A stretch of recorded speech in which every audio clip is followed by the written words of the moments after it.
ஆண்மை குறைவு பிரச்சனை இருக்கக்கூடியவங்க இந்த வீடியோவை கடைசி வரைக்கும் பார்த்துட்டு கண்டிப்பாக எனக்கு ஃபோன் பண்ணி சொல்லுங்க. ஓகேவா? கரெக்டாக இல்லையான்னு. சரியா? இந்த உலகத்தில் சுகருக்கும் ப்ரெஷருக்கும் மாத்திரை மட்டும் சாப்பிட்டதுனால யாருக்காவது சரியா இருக்கா? சொல்லுங்களா? இன்னைக்கு நம்மகிட்ட இருக்க ஒரு பெரிய மூட நம்பிக்கை என்ன தெரியுமா? ரைஸ் சாப்பிட்டதுனால தான் சுகருக்கு மாத்திரை போடுறோம், ரைஸ் சாப்பிட்டதால தான் இன்சுலின் போட்டுட்ருக்கோம் அப்படின்னு. நான் ஒரு கேள்வி கேட்குறேன், பதில் சொல்லுவீங்களா? வட இந்தியாவில் அவங்க ரைஸ் சாப்பிடவே மாட்டாங்களே. வட இந்தியாவில் எத்தனை பேர் சுகருக்கு மாத்திரை போடுறாங்க? எத்தனை பேர் இன்சுலின் போட்டுட்டு இருக்காங்க? கமெண்ட்ஸ் எடுத்துங்க சார். இன்னொரு பெரிய மூட நம்பிக்கை, சிறுதானியம் மட்டும் சாப்பிட்டா போதும், சுகர் மாத்திரையை நிறுத்திடலாம், இன்சுலின் நிறுத்திடலாம், அது மட்டும் இல்லை வெயிட்டையும் குறைச்சிடலாம் அப்படின்னு. இது மட்டும் பண்ணதால யாராவது ஏதாவது மாத்திரை நடத்தியிருக்காங்களா? சொல்லுங்களா? நடைபயிற்சி மட்டும் பண்ணா போதும் எல்லா மாத்திரையும் நடத்திடலாம் அப்படின்னு. நடைபயிற்சி மட்டும் பண்ணி யாராவது ஏதாவது மாத்திரை என்னைக்காவது நடத்தியிருக்காங்களா? இல்லை வெயிட்டை குறைச்சிருக்காங்களா? நல்லா கேட்டுடுங்க. 1 கிலோமீட்டர் நடைபயிற்சி பண்ணினா கூட 40லேருந்து 50 கேலரி மட்டும்தான் இருக்க முடியும்.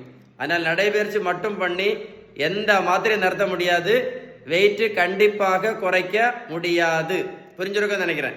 வெந்தயம், ஆவாரம் பூ, கொய்யா இலை, கிரீன் டீ, கரிஞ்சீரகம், கருவேப்பிலை, நெல்லிக்காய் ஜூஸ், நாவல் பழம், இதான் இப்போ ரொம்ப ஃபேமஸ். இப்போ முக்கரட்டை கீரையும் சிறு குறிஞ்சான் பொடியும் கேள்விப்பட்டிருப்பீங்க.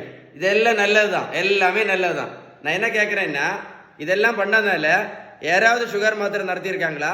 இல்லை யாராவது பிபி மாத்திரை நடத்தியிருக்காங்களா? இல்லை யாராவது கொலஸ்ட்ரால் மாத்திரை நடத்தியிருக்காங்களா? இல்லை யாராவது இன்சுலின் நடத்தியிருக்காங்களா? இல்லை யாராவது வெயிட்டை குறைச்சிருக்காங்களா? நல்லா கேட்டுடுங்க. மருத்துவத்துள்ள ஸ்டாண்டர்ட் புத்தகம் ஹாரிசன். இந்த புத்தகம் என்ன சொல்லுது அப்படின்னா, sugar, pressure, cholesterol, fatty liver, பித்தப்பைக்கல், உடல் பருமன், தைராய்டு, பிசிஓடி, இது எல்லாத்துக்குமே ஒரே ஒரு ட்ரீட்மெண்ட், கரெக்ட் ட்ரீட்மெண்ட். அதுக்கு பேர் பேலன்ஸ்டு டயட்.